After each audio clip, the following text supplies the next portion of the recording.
Hello everyone, good morning. आप सभी का सुन के पढ़ो चैनल में मैं जूही स्वागत करती हूँ।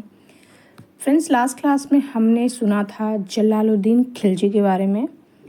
जलालुद्दीन फिरोज़ खिलजी, जो कि खिलजी वंश के संस्थापक थे। और मैंने आपसे कहा था कि नेक्स्ट क्लास में हम लोग देखेंगे अलाउद्दीन खिलजी के बारे में। तो आज मैं आप लोगों को सुनाती हूँ अलाउद्दीन खिलजी के बारे में। तो बिना वक्त जाया करते स्टार्ट करते हैं। अलाउद्दीन खिलजी का जन्म 1266 में 1266 में भारत में हुआ था और बचपन में वो अली गुरशस्प के नाम से फेमस था। और उसका लालन पोषण जो है, अपब्रिंगिंग उसके चाचा ने ही की थी, जिनकी कि वो हत्या कर देता है। तो लास्ट क्लास में हमने सुना था कि कैसे जलालुद्दीन खिलजी की हत्या करता है अलाउद्दीन खिलजी और अपने आप को राज सिंहासन पर बिठाता है।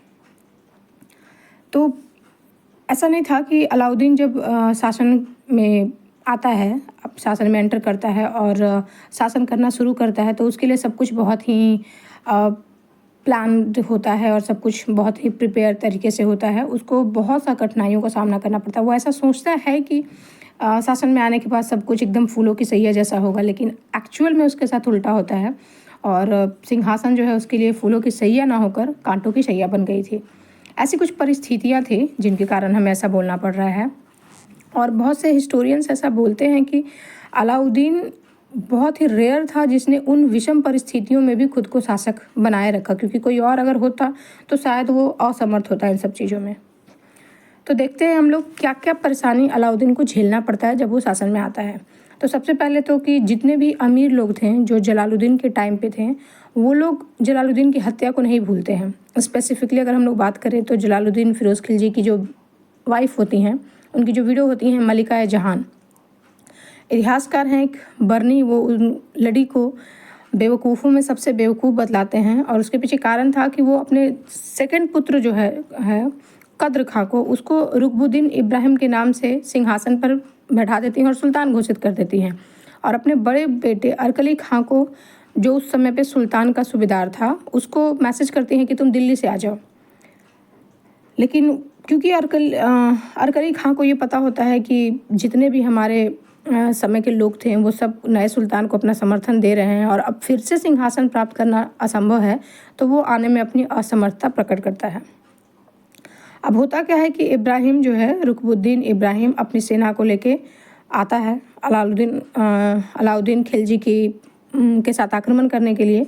लेकिन कुछ समय ही बीता होता है, आधी रात ही हुई होती है कि जितने भी रुकबुद्दीन इब्राहिम के सैनिक थे वो सब अलाउद्दीन के साथ मिल जाते हैं और बिना किसी युद्ध लड़े अलाउद्दीन को इस युद्ध में भी विजय मिल जाती है। इसे युद्ध नहीं कहेंगे, बट एक छोटा सा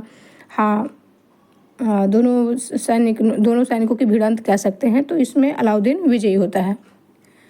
इब्राहिम को, उनकी माता को और जितने भी उन लोगों के सपोर्टर्स हैं, लाइक अरकली खां तो सपोर्ट नहीं कर रहा था, फिर भी अरकली खां को, इब्राहिम को और अहमद चप, जिसका जिक्र हमने पहले क्लास में किया था, उन सबको, और जलालुद्दीन के दामाद थे उलूग खां, उन सबको अंधा बना दिया जाता है अलाउद्दीन के द्वारा। राजमाता को कारागार में डाल दिया जाता है और जलालुद्दीन के जितने अनुयायी थे उन सबको सबक सिखाने के लिए उनके पुत्रों, उनकी स्त्रियों, उन सब का जितना भी संपत्ति होता है उन सब का अपहरण कर लेता है अलाउद्दीन, उनको भिखारी बना देता है।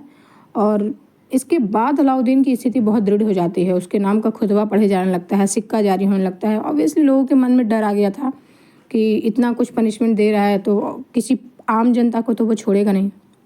दूसरा जो उसको दिक्कत आया था अपने शासन के टाइम पे, वो था नवीन मुसलमानों का विद्रोह का सामना करना। नवीन मुसलमान कौन थे, ये हम लोगों ने पहले वाले क्लास में सुन लिया है। तो नवीन मुसलमान जो थे उन सब का भी विद्रोह होता है, लेकिन अलाउद्दीन उन सब का भी कठोरता से दमन करता है। और नुसरत खां जो है वो भी अलाउद्दीन को इन सब में बहुत सपोर्ट करता है। अपने भाई का बदला लेने के लिए नुसरत खां क्या करता है कि बर्नी लिखते हैं कि अपने भाई का बदला लेने के लिए नुसरत खां ने हजारों स्त्रियों का सतीत्व लूटने तथा उनके साथ घोर अपमानपूर्ण व्यवहार करने का ठाना इन द सेंस कि अलाउद्दीन की आज्ञा पर हजारों स्त्रियों का सतीत्व लूटता है और उन सब के साथ घोर अपमानपूर्ण व्यवहार करता है। और उसके बाद भी उसको संतुष्टि नहीं मिलती है, तो वो उन लेडीज़ को जिनके साथ उसने रेप किया, उन सबको दुराचारियों के हाथ वेश्याओं के समान उपयोग करने के लिए सौंप देता है। बहुत जो उनके बच्चे होते हैं उन सबको उनके माँ के सर के ऊपर रख के उनको कटवा देता है, टुकड़े टुकड़े करवा देता है। इतना दहशत था उस समय पे कि दिल्ली के लोग हैरानी और परेशानी से भर गए थे, हर एक की छाती काँप उठती थी। तीसरा जो हम लोग परेशानी देखते हैं, अलाउद्दीन खिलजी के टाइम पे मंगोलों का आक्रमण बहुत हुआ और बहुत फ्रिक्वेंसी में हुआ। मतलब हर साल लगभग अलाउद्दीन को मंगोलों का आक्रमण का सामना करना पड़ता था। कुल 4 मंगोल आक्रमण हुए थे 1296 से 1305 के बीच में। जैसे उसने शासनकाल संभाला उसके दूसरे वर्ष 1298 में ही ट्रांसअक्सियाना के शासक थे अमीर दाऊद, उसने 1 लाख मंगोलों के साथ पंजाब और सिंध पर आक्रमण किया था। लेकिन अलाउद्दीन का जो सेनापति था उलूग खां उन लोगों को मार भगाता है। अगले वर्ष नेक्स्ट 1299 में फिर से मंगोल साल्दी की अध्यक्षता में आक्रमण करते हैं। इस टाइम पे अलाउद्दीन का जो सैनिक था जफर खान, उसने दृढ़ता से सामना किया और सबको फिर भगाता है।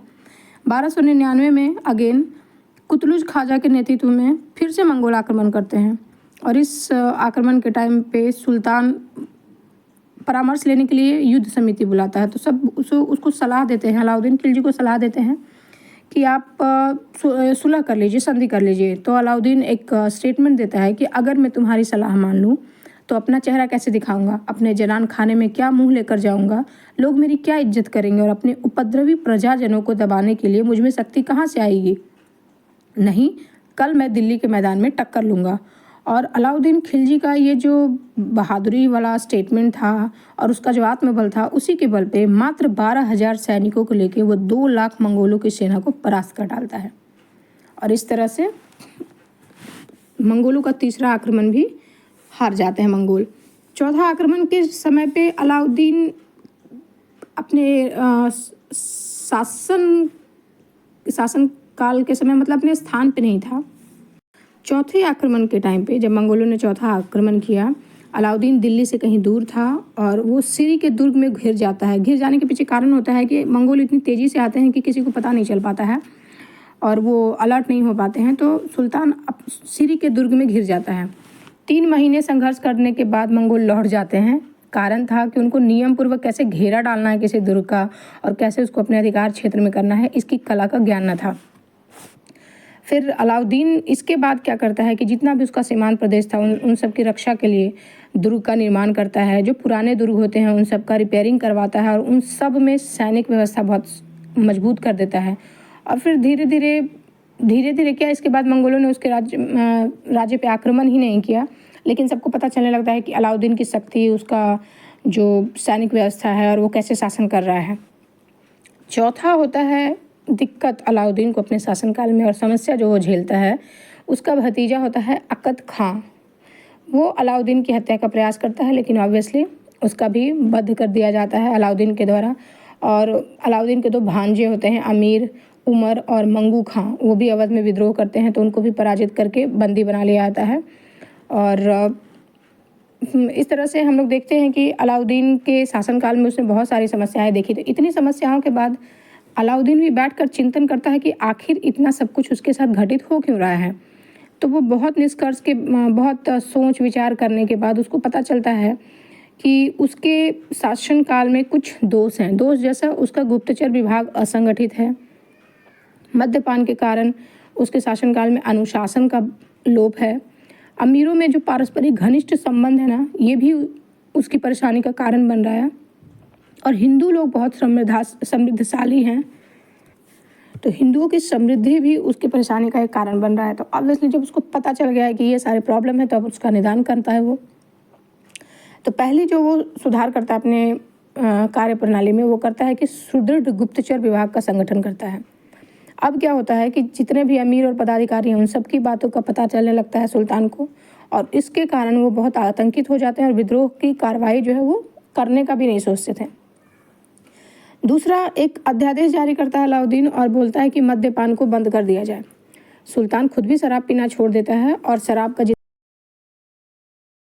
बर्तन होता है सबको तोड़वा दिया जाता है और उन सब का ढेर बदायूं दरवाजे के बाहर लगा दिया जाता है। और शराब से ऐसा कहा जाता है कि शराब से जो जितनी भी शराब की बर्तनें, मर्तबान और सुराहियाँ तोड़ दी गई, तो उन सब से ऐसा कीचड़ हो गया था शराब से, जैसे बरसात के मौसम में बारिश के आने से होता हो। तीसरा अलाउद्दीन क्या करेगा, हाँ लेकिन एक चीज़ और हम लोग देखते हैं कि इतना करने के बाद भी लोग शराब पीना नहीं छोड़ते हैं। तो फिर लास्ट में अलाउद्दीन को एक कॉम्प्रोमाइज़ करना पड़ता है और वो बोलता है कि आपको शराब पीना है आप पी सकते हैं, लेकिन आप अपने घर में ही पिएंगे, बाहर किसी को शराब पीना उसने अलाउ नहीं किया। फिर तीसरा अलाउद्दीन जो करता है कि वो अमीर उमराव का आपस में मिलना, उनका एक दूसरे को दावत देना, ये सब बंद करवा देता है।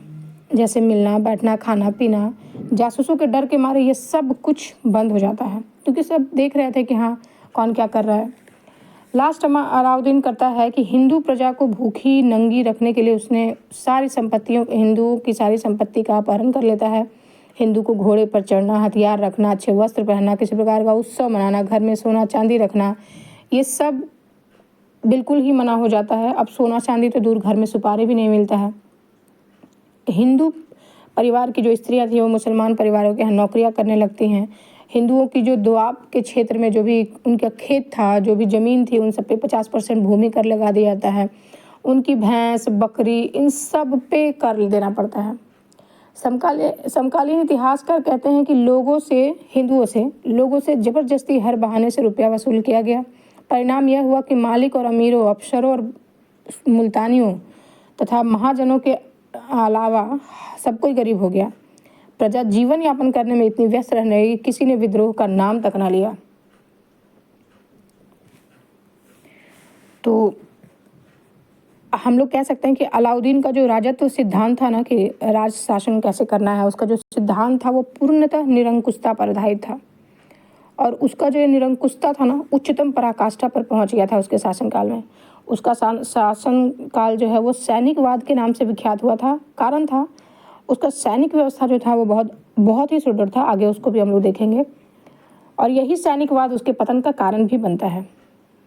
मतलब उसके सैनिक में जो लोग थे, उसके आसपास जो लोग थे, यही सब उसके पतन का कारण बनते हैं। अलाउद्दीन अपने आदेश में और अपने कानून में विभेद नहीं कर पाता था। विद्रोहियों तथा अन्य लोगों को पापों का प्रतिशोध उनकी निर्दोष स्त्रियों से, उनके बच्चों से लेता था।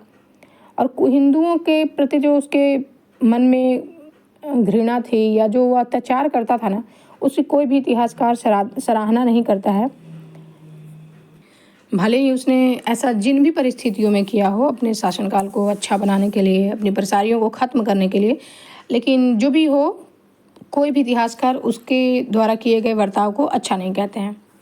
अब हम लोग देखते हैं कि अलाउद्दीन की उत्तरी भारत की विजय कौन कौन सी। तो उसने अलाउद्दीन एक सिकंदर की भांति विश्व को विजय करना चाहता था, लेकिन एक उसके बहुत ही करीबी होते हैं काजी अलाउक मुल्क, वो उसको सलाह देते हैं कि संपूर्ण विश्व को जीतने से पहले तुम भारत पे विजय करो। तो वो उत्तरी भारत में कौन कौन से विजय करता है। गुजरात का विजय जो कि 1299 में करता है। वहाँ पे शासन था राजा रायकर्ण सिंह का। राजा रायकर्ण सिंह और खुद को और अपनी पुत्री, मतलब राजा रायकर्ण सिंह अपनी पुत्री देवल देवी को लेकर राजस्थानी से भाग जाते हैं और उनकी रानी थी कमला देवी, वो आक्रमणकारियों के हाथ लगती है। दूसरा उसने विजय किया था रणथंभौर का विजय। रणथंभौर का विजय उस समय रणथंभौर पर चौहान वंश के राजा हम्मीर देव का शासन था और उनके ऊपर आक्रमण करने का अलाउद्दीन का एक ही कारण था, क्योंकि एक कारण नहीं बोल सकते हैं, मतलब वो विजित करना चाहता था पूरे भारत को, एक कारण। और दूसरा था कि रणथंभौर के चौहान वंशीय राजा ने नए मुसलमानों को अपने यहाँ शरण दी थी और एक तरह से सपोर्ट किया था उनको अलाउद्दीन के खिलाफ। तो 1299 में रणथंभौर का विजय होता है और नुसरत खां लीड कर रहे होते हैं इस युद्ध को। लेकिन इसी के बीच में, मतलब युद्ध चल ही रहा होता है और जितने भी प्रिपरेशन है सब चल ही रही होती है कि नुसरत खां को एक पत्थर लग जाता है और उनकी जीवन लीला समाप्त हो जाती है। इस युद्ध में हम लोग ये भी देखते हैं कि कैसे फिर अलाउद्दीन कमान संभालता है और लीड करता है इस आक्रमण को। और जब 3 महीने डेरा डालने के बाद भी देखता है कि कुछ नहीं हो रहा है, तो फिर वो 3 महीने नहीं था, वो 1 साल था। 1 साल तक दुर्ग का डेरा डालने के बाद भी जब अलाउद्दीन को कोई भी ऐसा होप नहीं नज़र आ रहा होता है कि वो कैसे दुर्ग पे चढ़ाई करेगा, तो हमने देखा था कि वो रणथंभौर के जो राजा होते हैं हम्मीर देव, उसके एक प्रधानमंत्री को अपने साथ मिला लेता है और फिर उसके बाद वो दुर्ग पे चढ़ाई करता है। लास्ट में आखिर उसने हम्मीर देव के उस प्रधानमंत्री को भी मरवा दिया, लेकिन उस समय पे उसने उसका साथ लिया था और इस तरह हम देखते हैं कि बहुत ही सेल्फिश था अलाउद्दीन, अपने काम के लिए किसी भी छल कपट को करता था, एनी हाउ को अपना जीत चाहिए होता था। नेक्स्ट हम लोग चित्तौड़ पर विजय देखते हैं अलाउद्दीन की, जो कि 1303 ईस्वी में हुई थी। चित्तौड़ पर उस टाइम चित्तौड़ मेवाड़ की राजधानी था। और कुछ इतिहासकार बोलते हैं कि इस युद्ध का मुख्य उद्देश्य था राणा रतन सिंह की जो अनुपम पत्नी थी रानी पद्मिनी, उनको प्राप्त करना, जैसा कि हम लोग मूवी भी देख चुके हैं पद्मिनी में। लेकिन कुछ और इतिहासकार हैं वो बोलते हैं कि एक मनगढ़ंत कहानी है सिर्फ, क्योंकि वो चित्तौड़ अलाउद्दीन की भारत विजय अभियान में शामिल था, तो इसलिए ही उसने आक्रमण किया था।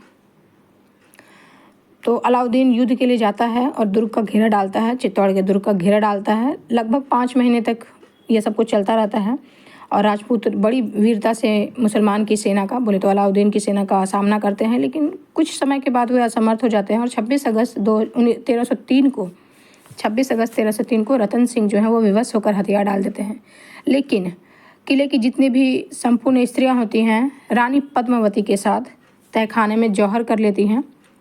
इसके बाद अलाउद्दीन वहाँ पे 30,000 राजपूतों की हत्या करवाता है। पता नहीं ये गुस्से में करवाता है या बदला लेने के लिए करवाता है कि रानी ने जौहर कर लिया जिनको वो पाना चाहता था, या क्या, इस विषय में भी कुछ क्लियर नहीं है।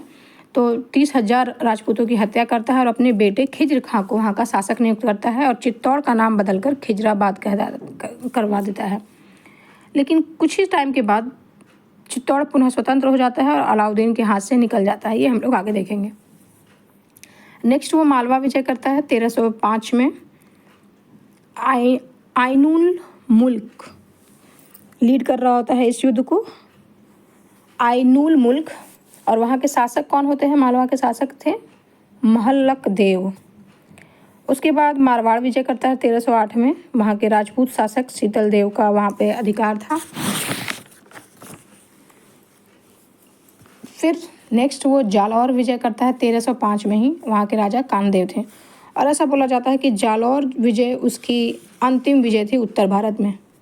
अलाउद्दीन की दक्षिण विजय की बात करें हम लोग, दक्षिण भारत की विजय में सबसे पहले जो था वो दक्षिण विजय के लिए अपने मलिक काफूर, जो उसका बहुत ज़्यादा क्लोज था, उसको दक्षिण विजय के लिए भेजता है। तो सबसे पहला देवगिरी का राज्य जो हम लोग पिछले क्लास में सुन चुके थे, जहाँ यादव राजाओं का शासनकाल था। फिर तेलंगाना राज्य पे आक्रमण करता है। वहाँ पे काकतीय राजवंश था जिसकी राजधानी वारंगल थी। नेक्स्ट द्वार समुद्र का राज्य, होयसलों का अधिकार था वहाँ पर, राजधानी द्वार समुद्र थी। और चौथा करता है पांड्य राज पे, जिसकी राजधानी मदुरै थी। देवगिरी पे 1294 में आक्रमण करता है, वारंगल पर 1308 में, द्वार समुद्र का विजय 1310 में होता है और मदुरै विजय को 1311 के आसपास। लेकिन एक और विजय हम लोग देखते हैं कि देवगिरी पे वो दोबारा भी आक्रमण करता है। रामचंद्र का ज्येष्ठ पुत्र था शंकरदेव, वो शासन कर रहे थे देवगिरी पर, तो और वो दिल्ली को वार्षिक कर भेजना बंद कर देते हैं। तो इसके कारण मलिक काफूर 1313 में पुनः आक्रमण करता है देवगिरी पर और शंकरदेव को मार देता है।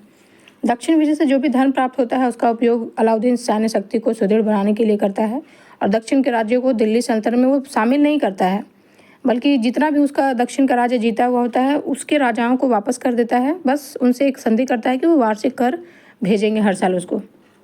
और कुछ नगरों में उसने सुरक्षा के दृष्टिकोण से तुर्की सेनाएं अपनी सेनाएं तैनात कर रखी थी। तो अब हम लोग देखते हैं अलाउद्दीन की सैनिक व्यवस्था। तो फ्रेंड्स, आज के लिए इतना ही। कल हम देखेंगे अलाउद्दीन की सैनिक व्यवस्था और उसकी बाजार नियंत्रण प्रणाली। Thank you.